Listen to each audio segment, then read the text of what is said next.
You know, I've been thinking, why George Orwell? Why him? Why specifically? Why he is my favorite writer, right? If someone point a gun to my face and told me, name your favorite writer of all time, okay, it would be George Orwell. Why him? Why specifically this guy? Why this Mr. Uh, Eric Arthur Blair, right? I thought about it. Why not Tolstoy, why not Franz Kafka, why not, Dostoevsky?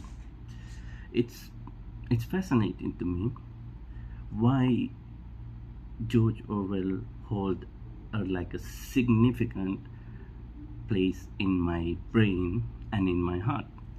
Okay, it's George Orwell. I would say he is like a virus. He is like a virus, and he's like a meme. If you know the Richard Dawkins, you would know what's a meme, right? He is a meme. Once he gets in your head, he never leave, and you get cynical. Okay, not nihilistic way. You cannot really be nihilistic because you still care. You can try to be pessimistic, but still you will you will care. That's the thing. I very much prefer to be nihilistic or pessimistic, but I can't. Okay, it's probably not in my genes or not in my DNA. But the thing is, you know George Orwell. I think about it. Why not Friedrich Nietzsche? Why Friedrich Nietzsche is not my favorite writer? I like Friedrich Nietzsche. Okay, uh, but it's always, if I have to name the greatest writer of all time, it would be George Orwell. I thought about it. And I came to the conclusion there is one one slight subtle message in every single book of George Orwell. That slight subtle message is that no one care. Okay, no one care.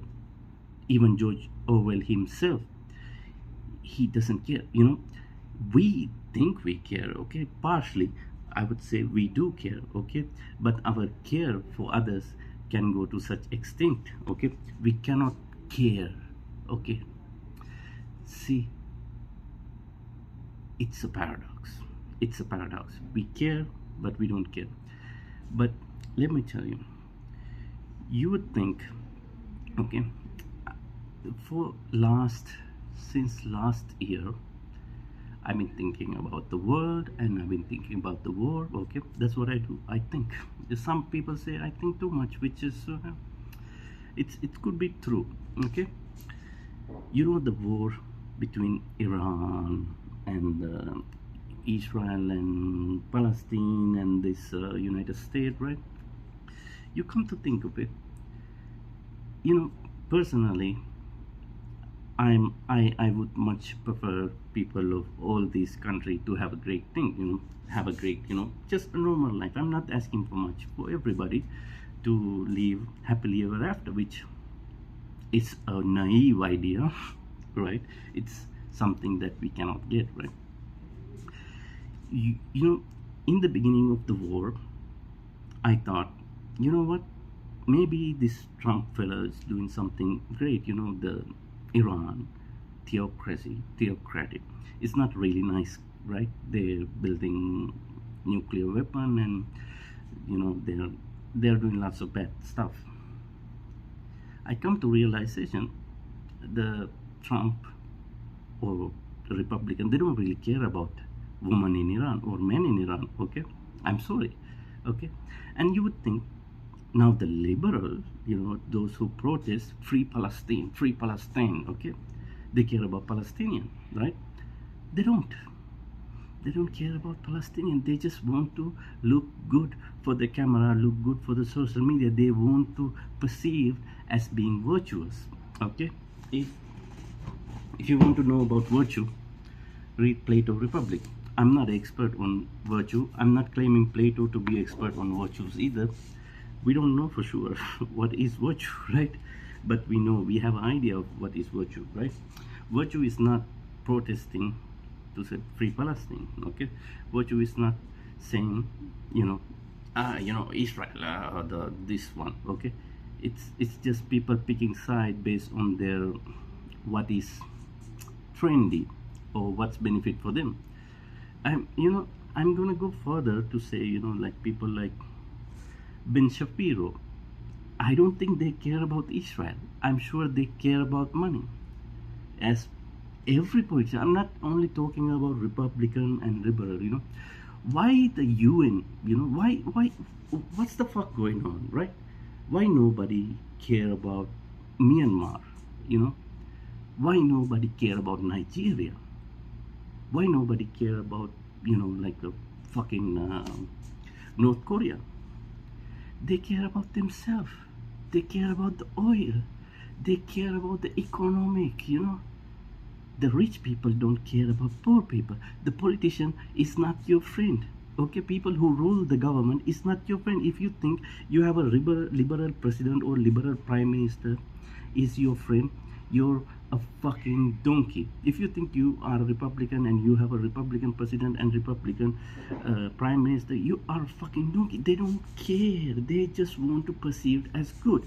See, that's one of the big problem I have with Socrates, because Socrates said the person who rules the world, ruler, should do, he obviously will do a good job because he want to rule, right? I might say this wrong, okay?